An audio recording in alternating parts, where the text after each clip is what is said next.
Hello students, इस video में हम बात करने वाले हैं गुप्त साम्राज्य से संबंधित महत्वपूर्ण प्रश्नों के बारे में। तो चलो वीडियो स्टार्ट करते हैं। प्रश्न 1, नगरों का क्रमिक पतन किस काल की एक महत्वपूर्ण विशेषता है? नगरों का क्रमिक पतन किस काल की एक महत्वपूर्ण विशेषता है? इसका सही आंसर हो जाएगा ऑप्शन नंबर सी, गुप्त काल। गुप्त काल की नगरों का क्रमिक पतन की एक महत्वपूर्ण विशेषता है। अगला प्रश्न, कुतुब मीनार के निकट स्थित लोहा स्तंभ वैज्ञानिकों का ध्यान क्यों खींच रहा है? कुतुब मीनार के निकट स्थित लोहा स्तंभ वैज्ञानिकों का ध्यान क्यों खींच रहा है?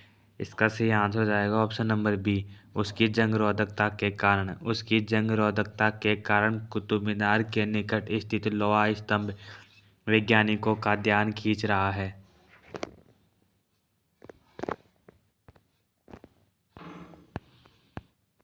अगला प्रश्न, गुप्त वंश का संस्थापक कौन था? गुप्त वंश का संस्थापक कौन था? इसका सही आंसर हो जाएगा option number B, Shrigupta. Shrigupta Gupta वंश का संस्थापक था। अगला प्रश्न, गुप्त राजा जिसने विक्रमादित्य की पदवी धारण की थी। गुप्त राजा जिसने विक्रमादित्य की पदवी धारण की। इसका सही आंसर हो जाएगा ऑप्शन नंबर ए, चंद्रगुप्त द्वितीय। चंद्रगुप्त द्वितीय ने विक्रमादित्य की उपाधि धारण की। अगला प्रश्न, गुप्त किसके सामंत थे? गुप्त किसके सामंत थे? इसका सही आंसर हो जाएगा ऑप्शन नंबर ए, कुषाणों के। कुषाणों के गुप्त सामंत थे। अगला प्रश्न, कन्नौज को सर्वप्रथम महत्ता प्रदान करने वाले कौन थे? कन्नौज को सर्वप्रथम महत्ता प्रदान करने वाले कौन थे? इसका सही आंसर हो जाएगा ऑप्शन नंबर ए, मोखरी।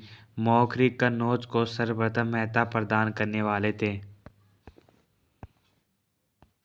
अगला प्रश्न, गुप्त वंश के किस शासक ने सर्वप्रथम महाधिराज की उपाधि धारण की? गुप्त वंश के किस शासक ने सर्वप्रथम महाधिराज की उपाधि धारण की? इसका सही आंसर हो जाएगा ऑप्शन नंबर डी, चंद्रगुप्त ने। चंद्रगुप्त ने महाधिराज की उपाधि धारण की। अगला प्रश्न, मिहिर कुल का संबंध था। मिहिर कुल का संबंध था। इसका सही आंसर होगा ऑप्शन नंबर डी, हूण से। हूणों से मिहिर कुल का संबंध था। अगला प्रश्न, गुप्त शासक के दौरान निम्नलिखित में से ऐसा व्यक्ति कौन था जो एक महान खगोल विज्ञानी और गणितज्ञ था? गुप्त शासन के दौरान निम्नलिखित ऐसा कौन था जो एक महान खगोल विज्ञानी और गणितज्ञ था? इसका सही आंसर हो जाएगा ऑप्शन नंबर बी, आर्यभट्ट। अगला प्रश्न, चंद्रगुप्त द्वितीय के काल में विद्या, कला एवं साहित्य का महान केंद्र कौन सा था? चंद्रगुप्त द्वितीय के काल में विद्या, कला एवं साहित्य का महान केंद्र कौन सा था? इसका सही आंसर हो जाएगा option number A, Ujjain. Ujjain Chandragupta द्वितीय के काल में विद्या, कला एवं साहित्य का महान केंद्र था। अगला प्रश्न, गुप्त शासकों की सरकारी दरबारी भाषा थी। गुप्त शासकों की दरबारी भाषा क्या थी? इसका सही आंसर हो जाएगा ऑप्शन नंबर बी, संस्कृत। अगला प्रश्न, किस गुप्तकालीन शासक को कविराज कहा गया? किस गुप्तकालीन शासक को कविराज कहा गया?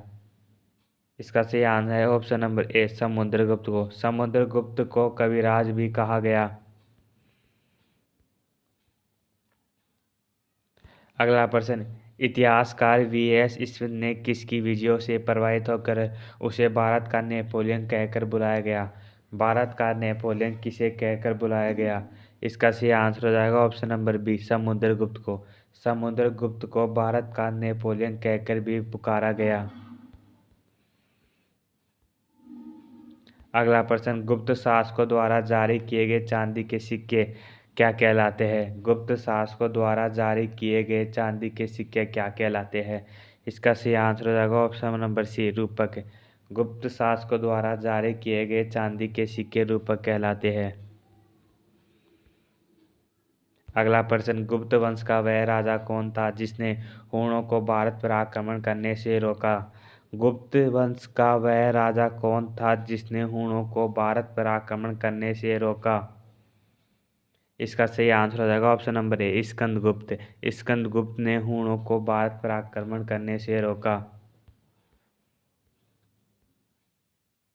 अगला प्रश्न, किसने अंतिम शक शासक रुद्र सिंह तृतीय को पराजित कर और उसकी हत्या कर शकों का अंतिम रूप से उन्मूलन किया? किसने अंतिम शक शासक रुद्र सिंह तृतीय को पराजित कर और उसकी हत्या कर शकों का अंतिम रूप से उन्मूलन किया? इसका सही आंसर हो जाएगा ऑप्शन नंबर डी, चंद्रगुप्त द्वितीय ने। अगला प्रश्न, गुप्त राजवंश किस लिए प्रसिद्ध था? गुप्त राजवंश किस लिए प्रसिद्ध था? इसका सही आंसर हो जाएगा ऑप्शन नंबर सी, कला एवं स्थापत्य। कला एवं स्थापत्य के लिए गुप्त राजवंश प्रसिद्ध था। अगला प्रश्न, सर्व राजोछेता सभी राजाओं को उखाड़ फेंकने वाला की उपाधि किसने धारण की? सभी राजाओं को उखाड़ फेंकने वाला की उपाधि किसने धारण की? इसका सही आंसर हो जाएगा option number A, Samudragupta. Samudragupta ने सभी राजाओं को उखाड़ फेंकने वाला की उपाधि धारण की। अगला प्रश्न, अजंता कलाकृतियां किससे संबंधित है? अजंता कलाकृतियां किससे संबंधित है? इसका सही आंसर हो जाएगा ऑप्शन नंबर बी, गुप्त काल से। अगला प्रश्न, किस गुप्त शासक ने दक्षिणापथ में स्थित 12 राज्यों पर धर्म विजय की? इसका सही आंसर हो जाएगा ऑप्शन नंबर डी, समुद्रगुप्त ने। अगला प्रश्न, कुछ विद्वानों के अनुसार कवि कालिदास किसके राजकवि थे? कुछ विद्वानों के अनुसार कवि कालिदास किसके राजकवि थे? इसका सही आंसर हो जाएगा ऑप्शन नंबर डी, चंद्रगुप्त द्वितीय। अगला प्रश्न, तांबे के सिक्के जारी करने वाला पहला गुप्त शासक कौन था? तांबे के सिक्के जारी करने वाला पहला गुप्त शासक कौन था? इसका सही आंसर हो जाएगा ऑप्शन नंबर ए, रामगुप्त। अगला प्रश्न, अजंता चित्रकारी का विषय वस्तु निम्नलिखित में से किससे संबंधित है? इसका सही आंसर हो जाएगा ऑप्शन नंबर डी, बौद्ध धर्म से। अगला प्रश्न, गुप्तकालीन पुस्तक नवीनतम का संबंध है?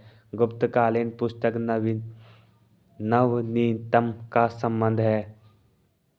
इसका सही आंसर हो जाएगा ऑप्शन नंबर ए, चिकित्सा से। अगला प्रश्न, उत्तर गुप्त युग में जो विश्वविद्यालय प्रसिद्ध हुआ वह था? उत्तर गुप्त युग में जो विश्वविद्यालय प्रसिद्ध हुआ वह था? इसका सही आंसर हो जाएगा option number A, Nalanda. Important question.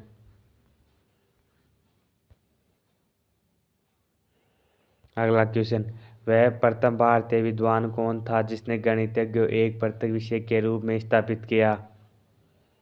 इसका सही आंसर हो जाएगा ऑप्शन नंबर सी, आर्यभट्ट। अगला प्रश्न, एरन अभिलेख का संबंध किस शासक से है? एरन अभिलेख का संबंध किस शासक से है? इसका सही आंसर हो जाएगा ऑप्शन नंबर बी, वाणिगुप्त से। अगला प्रश्न, निम्नलिखित में से किस गुप्त शासक ने अपने सिक्कों पर अपने को वीणा बजाते हुए आकृतियों में अंकित करवाया है? निम्नलिखित में से किस गुप्त शासक ने अपने सिक्कों पर अपने को वीणा बजाते हुए आकृति में अंकित करवाया है? इसका सही आंसर हो जाएगा ऑप्शन नंबर डी, समुद्रगुप्त ने। अगला प्रश्न, फाहियान किसके शासनकाल में भारत आया? फाहियान किसके शासनकाल में भारत आया? इसका सही आंसर हो जाएगा ऑप्शन नंबर बी, चंद्रगुप्त द्वितीय के। अगला प्रश्न, निम्नलिखित में से कौन सा गुप्त वंश के पतन का कारण नहीं था? निम्नलिखित में से कौन सा गुप्त वंश के पतन का कारण नहीं था? इसका सही आंसर हो जाएगा ऑप्शन नंबर बी, सत्ता के नियंत्रण के लिए आंतरिक कलह। अगला प्रश्न, भारतीय संस्कृति का सर्वयुग था? भारतीय संस्कृति का स्वर्ण युग था। भारतीय संस्कृति का स्वर्ण युग था। इसका सही आंसर हो जाएगा ऑप्शन नंबर बी, गुप्त काल। गुप्त काल भारतीय संस्कृति का स्वर्ण युग रहा। अगला प्रश्न, वर्तमान गणित में दशमलव प्रणाली आविष्कार का श्रेय निम्न में से किस युग को है? वर्तमान गणित में दशमलव प्रणाली आविष्कार का श्रेय निम्नलिखित में से किस युग को है? इसका सही आंसर हो जाएगा ऑप्शन नंबर डी, गुप्त युग को। अगला क्वेश्चन, फाहियान कहाँ का निवासी था? इसका सही आंसर हो जाएगा ऑप्शन नंबर ए, चीन का। अगला प्रश्न, कालिदास की किस कृति की गिनती विश्व की 100 प्रसिद्ध साहित्य कृतियों में से होती है? इसका सही आंसर हो जाएगा ऑप्शन नंबर ए, अभिज्ञान शाकुंतलम। अगला क्वेश्चन, सेतुबंध का रचनाकार प्रवरसेन द्वितीय किस वंश का शासक था? सेतुबंध का रचनाकार प्रवरसेन द्वितीय किस वंश का शासक था? इसका सही आंसर हो जाएगा ऑप्शन नंबर ए, वाकाटक। दोस्तों कमेंट करके बताओ कि आपको कितने क्वेश्चन के आंसर आते हैं। धन्यवाद।